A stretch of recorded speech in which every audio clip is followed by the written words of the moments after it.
there, beer tubers. Welcome back to another episode of Maxwell Starr's Beer Reviews. And today we're going to take a look at one of the more world-renowned radlers out there, one of the more authentic radlers out there, and a beer that comes all the way from Austria. We're going to take a look at Salzburger Stiegl Radler, Grapefruit Radler, 2% ABV. Very low ABV, and that's actually a really big sign of what an authentic radler, or a German-style radler, is going to be. And why is that? Because what a radler is, it's beer, like a Hell's Lager or something, or Pilsner mixed with fruit juice. And in this case, the fruit juice is grapefruit. Traditionally, it's lemonade. But what it basically is a 50-50 mix of beer. And in this case here, they've actually taken, I'm assuming, Stiegl's Radler and then mixed it 50-50 with grapefruit juice. So, like, I can't remember the ABV of the Rickards Radler, but I know the Moosehead Radler products, they pretty much have the same ABV, alcohol by volume, as the normal Moosehead products. So they're more just concentrated fruit juices added to the beer, which, you know, they're still really good. But in this case here, this is straight up fruit juice mixed with lager. And that's the way it should be. These are beers that are not so much intended to get you drunk, but beers that are intended to be refreshing on hot summer days. And although it's not super hot today, I just kind of want to drink a Radler, trying to get the Untapped badge. So let's crack the top off of this one.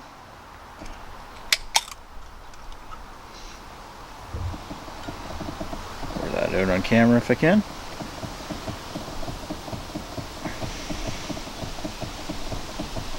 Looks good.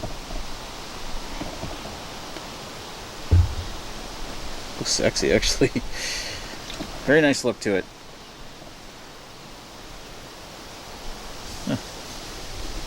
See what the date's on the can. Anyway, very nice look to it. Hazy, big white head. Head's dissipating fairly quickly.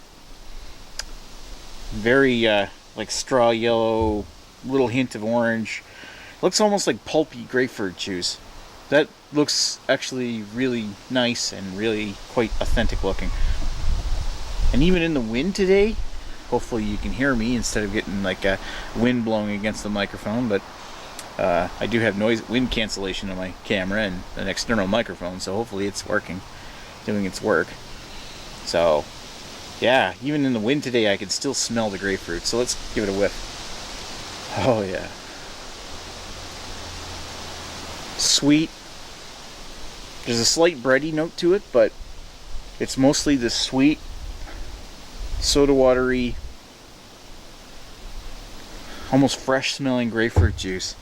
It's like, yeah, it's like maybe a hint of, I know I said there's a hint of soda water there, but it's almost like taking light beer, the smell of light beer, and like Ocean Spray grapefruit juice, or one of the other brands of grapefruit juice that's out there, but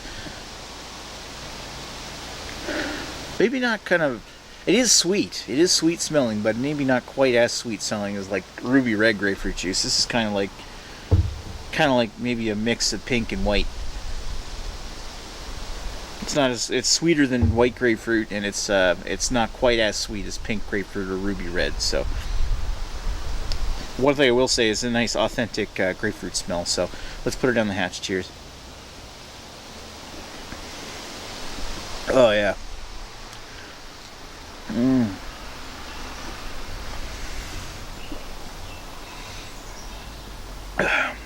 Quite a bit of grapefruit sweetness and tartness on the tip of the tongue. Surrounding the edges of the tongue, you get that zest, the little like the grapefruit zest or orange zest, like the skin of the grapefruit or the pulp.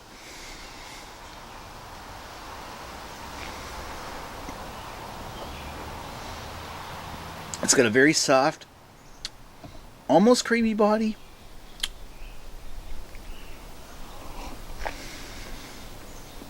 Yeah, I would say it's a touch creamy. But really the creaminess it's all the carbonation.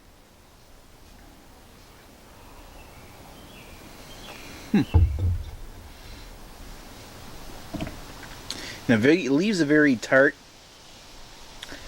citric acid bitter, like a sour candy bitter, lingering down the back of the throat. Slight bready note, but overall it's an easy drinking beer. It's almost like drinking like somewhere between like an Ocean Spray grapefruit drink and Kool-Aid. Sparkling, of course. It's like sparkling grapefruit juice. It almost reminds me of, like, I think there is a grapefruit flavor of San Pellegrino.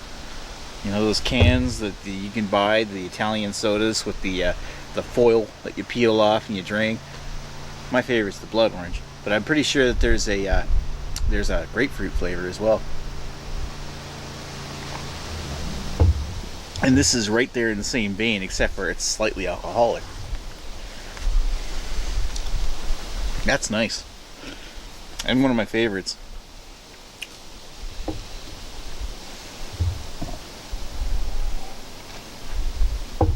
Sure, you can hate on it for saying it's like, oh, it's only 2%. You'd have to drink a ton of those to get drunk. But sometimes drinking beer is not all about getting drunk. And in this situation, this is the authentic way to make a Radler, and it's one of the finest that's out there. I think of all of them, the only one I really like better, I think, was the that wheat one, Salzburger. No, Schafferhofer. That's what I'm thinking. Just because it was like a grapefruit Hefeweizen. It was really creamy banana smoothie grapefruit. Yum. But maybe that's not quite as authentic. Whatever. If you're looking for authenticity, this is where you got to go. I'm gonna give that a 4 out of 5. And excuse me while I burp. Oh, it is very carbonated.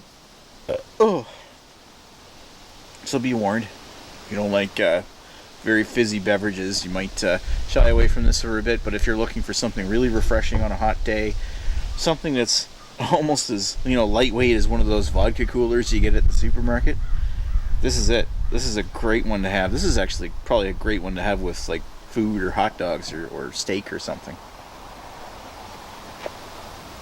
Very tasty. Anyway, that's Maxwell Starr's beer review of Stiegl Radler. One of my favorites. Definitely seek it out if you like trying Radlers. Anyway, talk to you folks later. Cheers.